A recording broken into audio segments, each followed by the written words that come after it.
Because once you do that, you can start to make really good choices in the short run and in the long run to maintain your level of dopamine baseline, maybe even raise that level of dopamine baseline, and still get those peaks and still achieve those feelings of elevated motivation, elevated desire, and craving. Because again, those peaks and having a sufficiently healthy, high level of dopamine baseline are what drove the evolution of our species, and they're really what drive the evolution of anyone's life progression too. So they're a good thing. Dopamine is a good thing.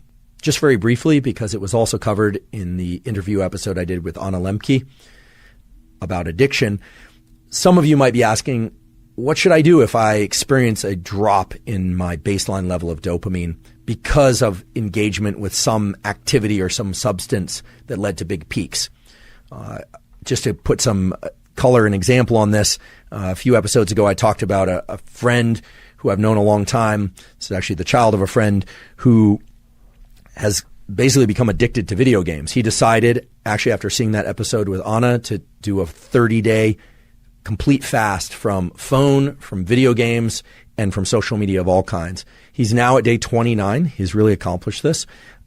Not incidentally, his levels of concentration, his overall mood are up. He's doing far, far better.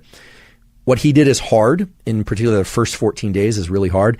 But the way that you replenish the releasable pool of dopamine is to not engage in these dopaminergic seeking behaviors. Because remember, typically people arrive at a place where they want to stop engaging in these behaviors or ingesting substances when that dopamine is depleted, when they're not getting the same lift. In his case, he was feeling depressed. He thought he had ADHD. They were starting to treat it as ADHD.